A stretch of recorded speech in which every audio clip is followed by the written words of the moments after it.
A 1934 Cadillac Victoria convertible coupe that was the only one of its type ever produced was named Best in Show at the Concours d'Elegance. The Founders Award went to a 1967 Ferrari 275 Spider, and the People's Choice Award went to a 1953 Chevrolet 3100 Good Humor iced cream truck. One local car was named Best in Class at the Concours in the microcar division, a restored golf cart-sized 1958 BMW 600 owned by Gary Schultz of Sun City, powered by a 600cc motorcycle engine. It was a wild week at the Concours d'Elegance. Annalisa Itcore was in on one of the big events. I'm Annalisa Itcore, and we are here tonight at the Caligny Theater on the south end of Hilton Head Island, getting ready to launch the second annual Vintage Auto Film Exhibition. Now, tonight they're featuring Steve McQueen, The Man, and Le Mans. It's a very exciting event. I can smell the popcorn popping. Let's catch up with a few of those who are in the know.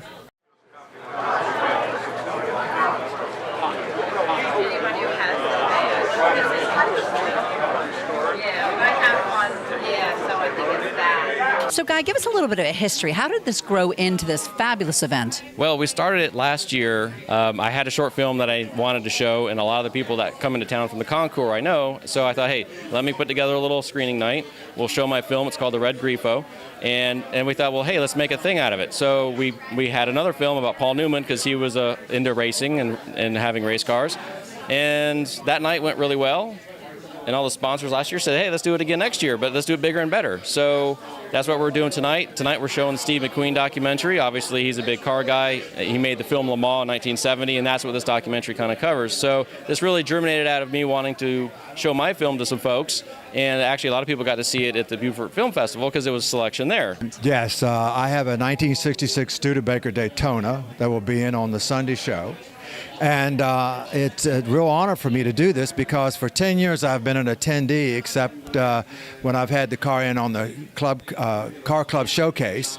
So this year I decided I was going to see if I could get it in on Sunday, and I got a letter back from him, and it's totally surprised me, and I'm really looking forward to being there on Sunday. I met Guy about 10 years ago at a concourse, and I had worked in television work for about 38 years, and we got to be friends. As a matter of fact, he and I got the idea of doing vintage auto television, and then it has become now a film exhibition. So it's been growing over the last 10 years, and this is the second one, and he's also done Amelia Islands, but it has really taken off this year. It's nice to have kind of a niche film about a car get into a mainstream film festival, because most of the time, you don't think car films are going to be at film festivals. So just getting in was a real honor. So we kind of feel like this is a good way to usher in the Concours. It's Thursday night. A lot of the people are coming into town for the Concours, and they need somewhere to go and something to do. So we're like, hey, this is the perfect venue. It's movies, it's Hollywood, it's old cars. We've got some great cars in the parking lot. There's a car that won an endurance race, 1954 Mercury.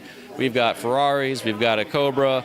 There's a Porsche Speedster, which is relevant to Steve McQueen because he had a Porsche Speedster. There's a fastback Mustang, 1968, which was made popular in the film Bullet.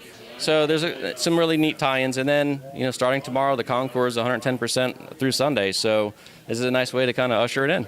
So the Vintage Auto Film Exhibition is the perfect way to kick off the Concours d'Elegance. I'm going to sneak inside before the curtain goes up.